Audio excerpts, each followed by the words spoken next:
How are you? My name is Alice, and I'm a nurse practitioner. Um, I, I want to continue our topic from last week about suicidal thoughts. And last week we talked about the Most High God. We also talked about the many other gods and lords in the universe. And we talked about you and what makes the three parts of a human being and what makes the universe, because the universe is spiritual. Most people think the universe, the world that we don't see, they think that it's mental, but it's actually spiritual. Everything happens in the spiritual realm before we see it on planet Earth. The battleground, though, is in the mental universe. I hope that's not confusing. But let's talk about the Most High God and the plans that He has for you. The Most High God says, I know the plans I have for you. They are plans to prosper you, they are not to harm you. They are plans to give you hope and give you a future. The Most High God is actually a man. Most people think that God is a woman. I want to tell you right now, and you're free to believe whatever you believe. I can't make you believe what I believe, but He is a man, and He is our Father. All good thoughts, they come from Him. They come from our Father. And he knows that the plans that he has for us. And His good thoughts come through our spirit. And then they go down to our soul. And our soul is our mind, our will, and our emotions. With our willpower, we are able to choose good thoughts from bad thoughts. Because, bad thoughts come from the universe. There's a lot going on in the universe. There is our enemy and also the enemy of the Most High God. He also operates in that universe, and that's the world that we don't see. And that He controls all the negative thoughts in this world. Everything negative, anything about suicidal behavior, self-destructive behavior, homicidal behavior, they all come from Him. So the spirit, I told you last week that our spirit is a small piece of God. We are not gods. I know there is a big movement out there that tells people, they go telling each other that, we are gods. We are creative, we are this and we are that. You are not gods. You are creative because you have a piece of God in you, but you are not God.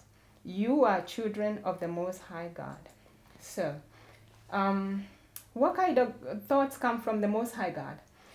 Thoughts of kindness, thoughts of peace, thoughts of love, thoughts of joy, thoughts of hope, thoughts of tolerance, thoughts of goodness, faithful thoughts, gentleness, self-control. Self-control is a big one when it comes to mental illness. Because when we have addiction, we have lost our self-control. And that's a spiritual power that most people, for whatever reason is going on, and we'll have to talk about addiction at another time, you've lost your power to be able to choose your thoughts and choose your behavior and your actions. If you're choosing good thoughts, you will be healthy mentally and physically.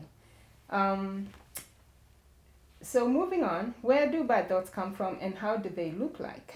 Thoughts of anger, thoughts of fear, thoughts of envy, thoughts of bitterness, thoughts of unforgiveness. They all come from the opponent of God, and they are not good thoughts, and those are the thoughts that can be destructive to our society and to us.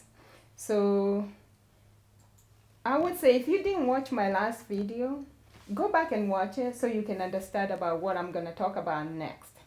Because we talked about the heavens, the three heavens, and we talked about bad thoughts. And I told you about the third heaven, that's where the Most High God resides. The second heaven is where angels and demons reside, and the enemy of mankind also resides there. And there is a duality in the second heaven.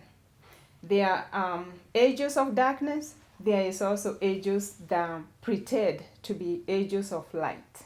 So there is a duality in there within a duality. I hope you understand that, because I told you about the duality of the human mind. We have both good thoughts and bad thoughts. That's our duality. But we have the power to be able to choose good thoughts from the bad thoughts. in the universe, we have a duality of darkness and light. Darkness comes from the devil, who is the opponent of God, who is also our enemy. And thoughts of good thoughts, they come from the side of light, who is the Most High God. Now, what the devil has done, in this second heaven, he has created a duality of what goes on there. And he does not work alone. I know most people, we've been taught in schools that the devil, he is this guy who got cast out of heaven. And we are not told that I don't even remember what we are told, but in my thinking, I remember thinking that the devil worked by himself. He does not work by himself. He has other angels, the fallen angels, they work with him and they pretend to be gods. So this is the duality that goes on in the second heaven. He also has demons, and there is a big debate about how demons came to be, and I'm not going to talk about that, but demons don't have wings. The fallen angels have wings, the demons do not have wings, but they don't have bodies. So they are actually real personalities, they are real entities, they are just like you and me. The only thing they are lacking is they don't have a body. And what they like to do, they like to use our bodies to do whatever they want to do. So I hope you understand that part. There's also the first heaven, which is our planet. And that's where everything we see happens in the first heaven. Second heaven, I discussed about that. And I told you that after the devil fell, him and the fallen angels, they went and they built the second heaven to have a duality within a duality. And that's where the confusion comes in, because you might be tricked into believing that the devil is actually God. And you might worship the devil, not knowing that he has tricked you, because we are told that he is the deceiving serpent. The serpent that lied to the whole wide world. He can be a liar. If you have an encounter with a being that tells you that he is God, and you know that this is a supernatural, because he's a spirit. This is a supernatural encounter. You can be deceived. And you can worship the devil, thinking that you're worshiping God. So he has many titles. He's called the chief evil spirit. He is called a powerful evil spiritual force. He's called the enemy of mankind. He's called the devil, which means deceiver. He's called the ancient serpent that is trying to deceive the whole world. Or maybe he has actually almost deceived everybody. He claims, and this is not my claim, and I can tell you where to find it, he claims that 98% of the world population, if you can imagine the whole wide world, 98% of us, we follow him, thinking he's the Most High God. That's how deceiving he can be. So, moving on, we can talk about spiritual discernment. And as you can see, most people are deceived, because if people come to me asking me what's the difference between spirit and soul, I know that we are deceived. And I don't know how I know. I've always known this. What I did not know is I did not know that so many people don't know about it. And that's why I decided to do these YouTube videos, so I can tell you about it. Because people, if we're going to understand mental illness, and if we're going to understand suicidal thoughts and where they come from, we're going to need to know how the human body works. And we're also going to need to know how the universe operates.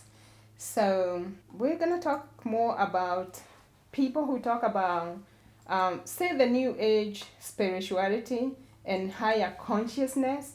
I think, from what I understand, they are leaving the human spirit out. They have this idea that we have the body and we have the soul. And so when we talk about higher consciousness, we're talking about the mind, your mind being elevated to a higher consciousness.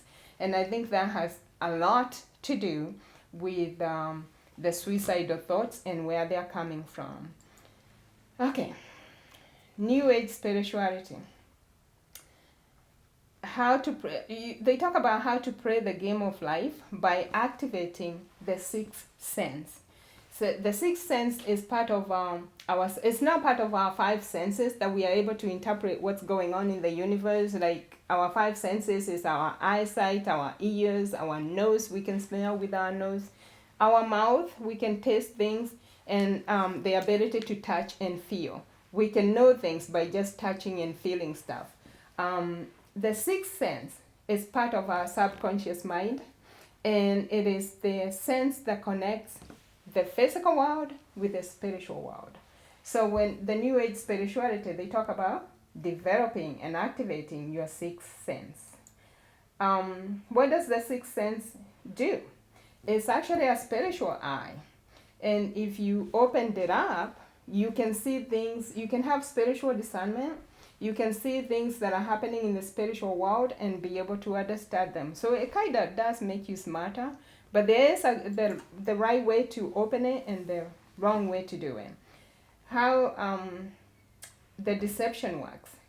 The deception, Satan, who is the chief spirit of deception, he has created many religions out there, and he pretends and he deceives people, and he acts and he disguises as the angel of light, and that's how he's able to deceive so many people.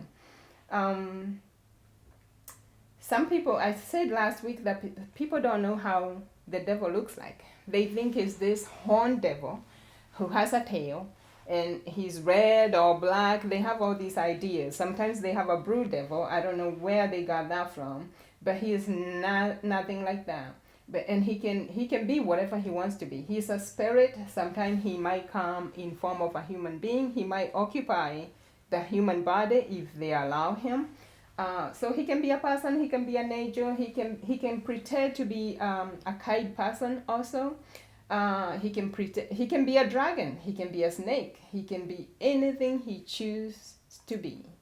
And he has many people who work for him. We talked about the fallen angels being part of that kingdom. We also talked about demons. We probably didn't talk about it, but we also have people in this world who work with him. Whether they know that they are working with him or they are deceived, or some people actually know that they're working for the devil. I've had people talking about selling their soul. That has nothing to do but the work of wickedness. When you sell your soul to the devil, he will use you, and he will pay you a lot of money to do that. So there are a lot of people in the kingdom of darkness who work with the devil on this planet. He has people from all walks of life. He has teachers, he has doctors, he has judges, he has police officers, he has heads of states, all those kind of people. Now, the devil is not able to be everywhere, and that's why he has a very, very well organized kingdom to be able to affect people the way he does. Now, on the other side, the Most High God, he is everywhere. He don't even have to move. He can read your thoughts. He can read the devil's thought. He knows what you're thinking. He don't have to test you to know what you're thinking.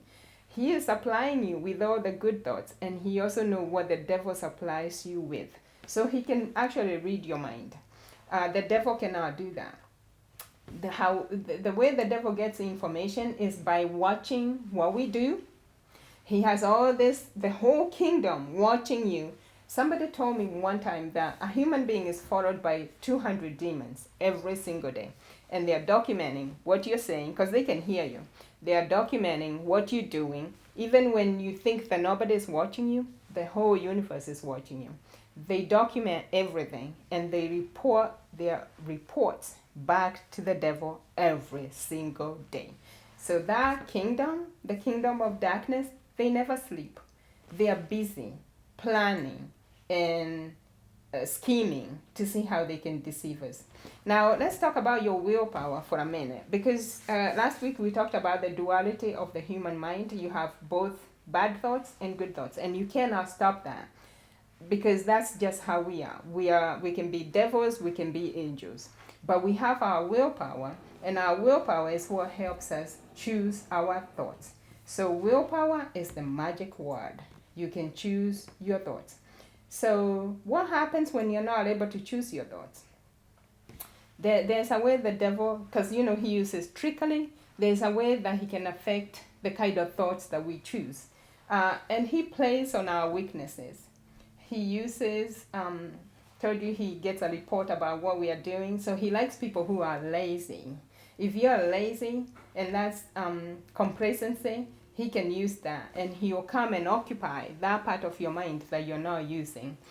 So laziness is not good. We've talked about this before, that you can actually do brain surgery on yourself.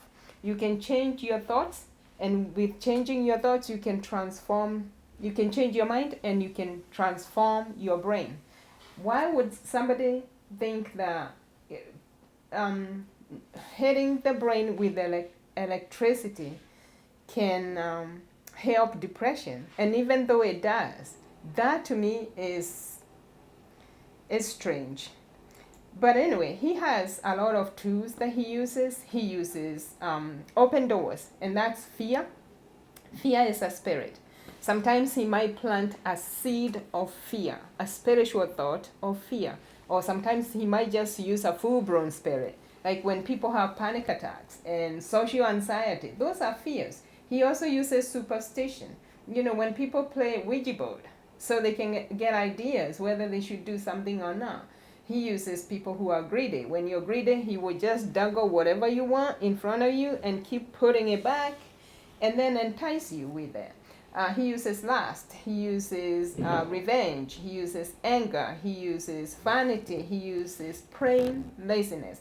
If you don't use your mind, he will come and occupy that part of your mind that you're not using. And that's where basically our bad thoughts come from.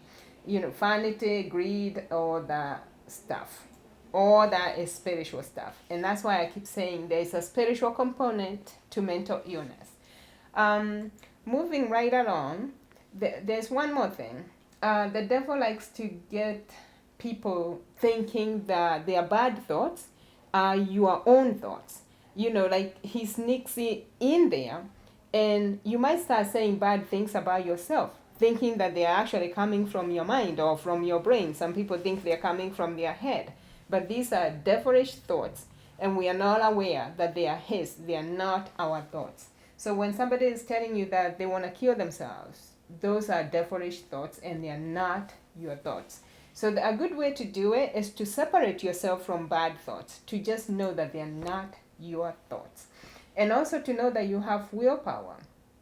You have the willpower to subdue the bad thoughts and only pick the good thoughts. But now here comes the difficult part about understanding mental illness.